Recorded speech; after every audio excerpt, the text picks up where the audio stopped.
За бүгд өнөөдрийн мэндийг хүргье. За эрүүл мэндийн сайдаас бол нас угас юм аа. Хөдөө орон нутгаас энэ 3 дахь шатны эмнэлэгт ирж үзүүлэхэд одоо эмчээс цаг авах, за тэгээд оншилгох, уншуулах гээл. За тэгээд ингээд бүх ингээд үе шатууд дээр бол их цаг зарцуулж байна. Ер нь хөдөөнөөс ирсэн дунджаа бараг 2 сар зарцуулж байгаа гэдэг ийм гомдол бол бас тавьж байгаа. Тэгэхээр одоо энэ эрүүл мэндийн яамны одоо ажлыг харахаар 2024 оны хөгжлийн төлөвлөгөөний гүйцэтгэл дээр болохоор бол бүх шатны эмнэлэг эмийн сангуудад ашиглагдах нэгдсэн өгөгдлийн систем үүсгэх гэсэн ажил 100% хэрэгцээ ингээд бичсэн байна.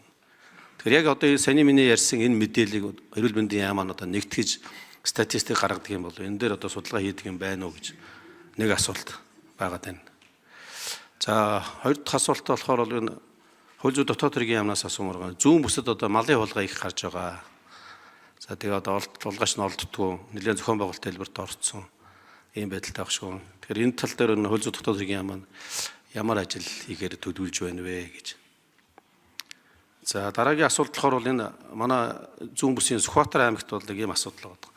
Сумд баг руу шилжилт хөдөлгөөн хийлгэх гэхээр заавал одоо сумын төвийн хаягийн дээр шилжиж одоо шилжилт хийгдэг ийм хүндрэлтэй асуудал байна гэдэг. Маш олон одоо иргэдийн дээр гомдол тавьж байгаа. Тэгэхээр энэ асуудалтай одоо хууль зүйн дотоод хэргийн яам судлаад юунаасаа болоод ингэж байдаг юм бэ гэдэг. Дорн Сүхбаатар аймаг дээр бол ийм асуудал ерөөсөө яригддгүй. Тэгэхээр Сүхбаатар аймаг дээр ийм асуудал энэ дээр нэг хариулт авмаар байна. За Баатархүү сайдаас асуумаар сумдаар ингээ явахаар багт гар утасны сүлжээ оруулж өгөөч гэдэг хүсэлт их тавьдаг. Ер нь одоо Монгол улс маань одоо төлөвлөгөөгөөрөө ер нь хизээ одоо бүрэн бүх бага одоо гар утасны сүлжээнд нэвтрүүлэх юм бодлого барьж ажиллаж байгаа юм бэ. Энэ талаар мэдээлэл өгөөч гэдэг. За мөн Нарбаяр сайттай холбоотой нэг асуулт байгаа.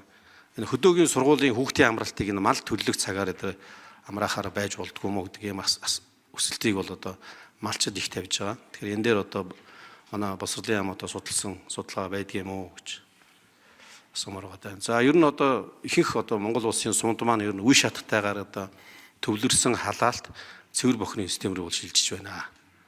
За тэгээ одоо энэ шилжиж байгаатай холбоотой маш их хэмжээний хөрөнгө оруулалт бол хийгдэж байгаа. Гэтэл болохоор бол зарим одоо сумдын одоо ажлыг харахаар жил болгон одоо тогоонд цоорж байдаг тийм мэргэжлийн одоо ажилтан байхгүйгээс болдго юм уу эсвэл одоо буруу технологи авцсан байдаг юм уу ийм байдаг шүү.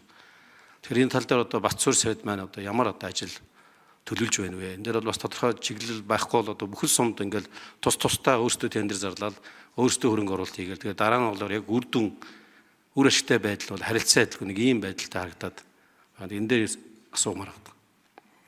За энэ 2021-с 25 оны ажлын төлөвлөгөөн дээр энэ Доронт аймгийн Чоо болсонгийн нисэх буудлыг 400 ангилын агаарын хүлээн авах хүчин шатлыг нэмэгдүүлнэ. Аэродром зочид гүйцэтгэхний цогцлыг байгуулна гэдэг ажил хийгдээгүй байна. За 25 оны төсвүүдээр бол бас байхгүй байгаа. Тэгэхээр яг өмнөх одоо 4 жилийн төлөвлөгөөнд орцсон байсан ажил цаашдаа хийгдээгүй бол одоо дараагийн дөрөв 4 жилийн одоо ажлын төлөвлөгөөнд орж байгаа юу гэдэг асуултыг тавьмаар байна. За Соронзон болд гишүүний асуултанд хариулъя. Өчигдөр бид нар бас зүүн бүсд томилолттой ажиллаад ирлээ. Ер нь орон нутгийн иргэд сүлжээний чанар нэгтрал нэмэгдэж байгаатай холбогдуулаад хамрах хүрээ бол багасж байгаа. Тийм учраас улсын хурлын гишүүдийг хөдөө орон нутагт томилолтоор ажиллахад бол энэ хөдөлгөөнд холбооныхоо сүлжээг нэмэгдүүлээч гэдэг саналыг бол маш ихээр тавьж байгаа. 2025 онд бид бол 139 цэг дээр Доронт аймагт 6 цэг дээр сүлжээ одоо сайжруулалт хийхээр бол төлөвлөж байгаа.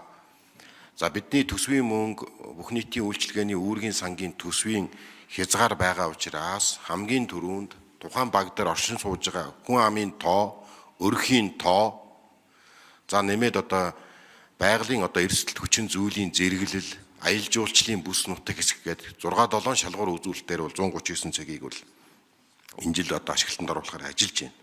Цаашдаа бол хоёр зүйлийг тодорхой болгох хэрэгтэй байгаа. Бүх нийтийн үйлчилгээний сан дээр бол тодорхой хэмжээний төсөв бүрдсэн. Үүнийг бол бид нар хязгаарлалтгүй болгож 26-27 ондоо улсын хурлын гишүүдийн өгж байгаа санал баг сумын засаг дарга, аймгийн засаг даргаас ирж байгаа энэ олон саналыг үндэслээд үүргийн сангийн хөрөнгийг бүгдийг одоо энэ хөдөлгөөнд холбоо чиглэлд нь бол зарцуулах ийм төлөвлөгөөтэй ажиллаж байна.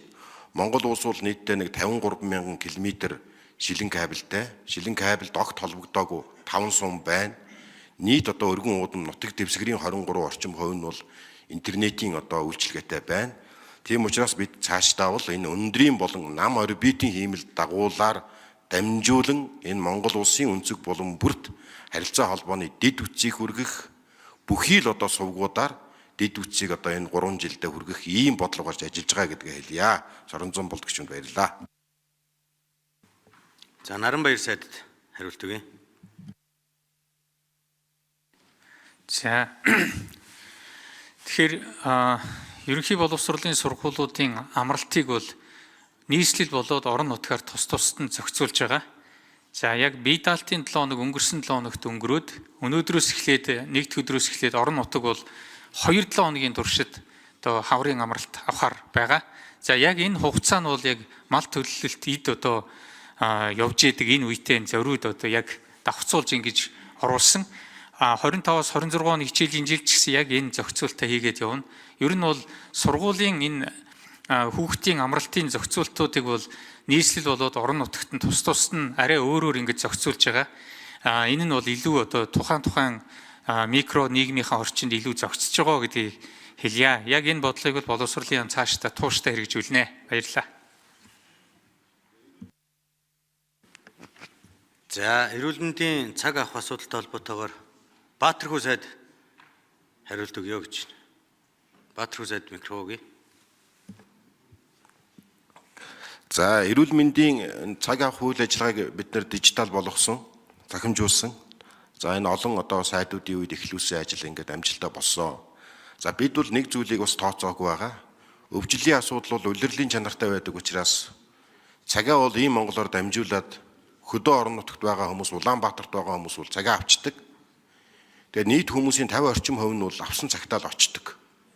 Тэгээд авсан цагтаа очоогүй хүмүүс нь биеэрээ яваад очичдаг. Тэгээд 3 дахь шатлал, 2 дахь шатлалын эмнэлэг дээр бол ачаал үүсэж байгаа.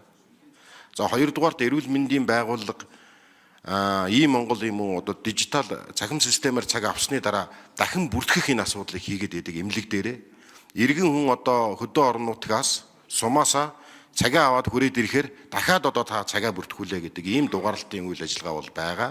Тийм учраас одоо цахим эрүүл мэнд хөтөлбөрийн хүрээнд одоо мөнх сайхан За давхарцсан л ажил болоод байгаа юм тий. За Алтан гэрэл сайд малын улгаатай холбоотой асуудлаар хариулт өгье.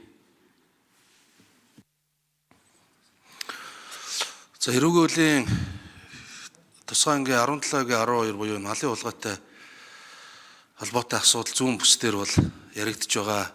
Зүүн бүсийн нэг онцлог байгаа. Бусад бүстэй харьцуулахад яг энэ мал улгаалах гэмт хэрэгтээ тэмцэх үйл ажиллагаа яг цогцоороо явагддаг. Яг хаалтуудаа хаана тавих уу, шалгалтуудаа хаана их үгээ цогцоороо тавигддаг. За тэгэхээр зүүн бүсийн онцлогт харуулад мал улгаалах гэмт хэрэгтэй холбоотой статистикийг эрс сайжруулах, мал улгаалах гэмт хэрэгийг тасан зогсоох энэ үйл ажиллагаа үүрэг чиглэл нь өгдөөд явж байгаа гэдгийг хэлье. За мөн манай сандаг учир гишүүн санаачлаад одоо зүүн талд бид нар энэ 4-р сард гэмтрээс урьдчилан сэргийлэх зөвлөлийн хурал хийх гэж байгаа. Энэ дээр яг энэ зүүн бүсд үлдэгдэж байгаа малын улгаатай гэмт хэрэгийн талаар тусгаалan ярихаар бид нар бас төлөвлөж байгаа гэдгийг хэлье. За тэр бүртгэлийн хувьд бол нөгөө баг дээр бол бүртгэгч гэж ойлголт байхгүй. Суман дээр нэг бүртгэгч байгаа. Тэгээ одоо 4 сарын 20-оос нөхөн сонгуультай холбоотойгоор шилжилт хөдөлгөөнүүд зогсон. За Батсуур сайд хариулт өгье.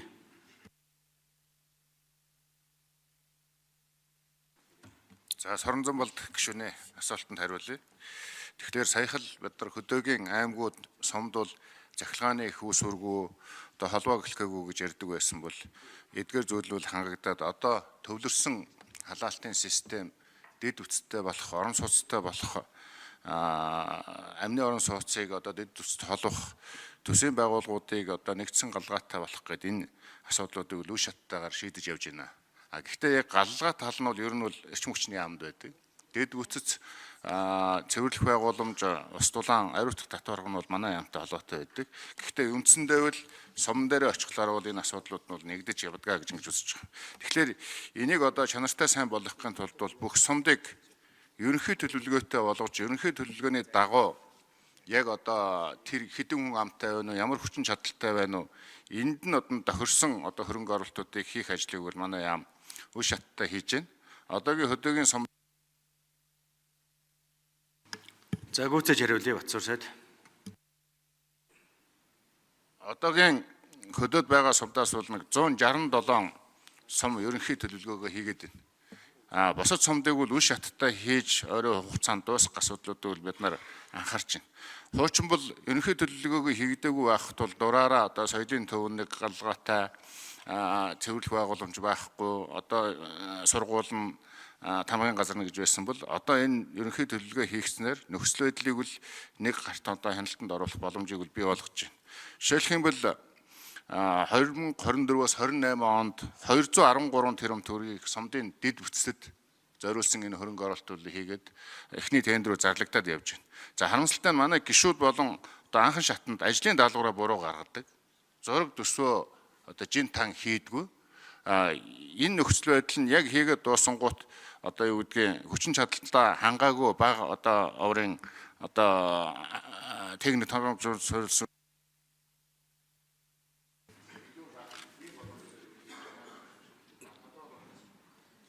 За Соронзон болт гишүүн тодруулжсэн.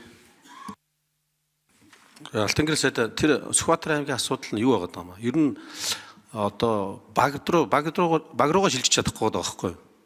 Тэгэхээр баг дээр бүртгэж байхгүй даа биш байгаа наа. Заавал сумын төвийн хаяг руу тухайн иргэнийг одоо шилжүүлээд байгаа байхгүй юу? Одоо чи аймгийн төв рүү нүүцэн байж байгаа тахад буцаад сумандаа ирээд баг руугаа шилжих гэхээр заавал сумын төвийн хаягн дээр тухайн хүнийг бүртгэж авч ингэж шилжилт хийлгөө хийгдээд байгаа. Тэгээ энэ асуудал байгаа. Энийг та нэг судлаад тэгээ бүр нэг хариу өгöd байгаа ч гэж.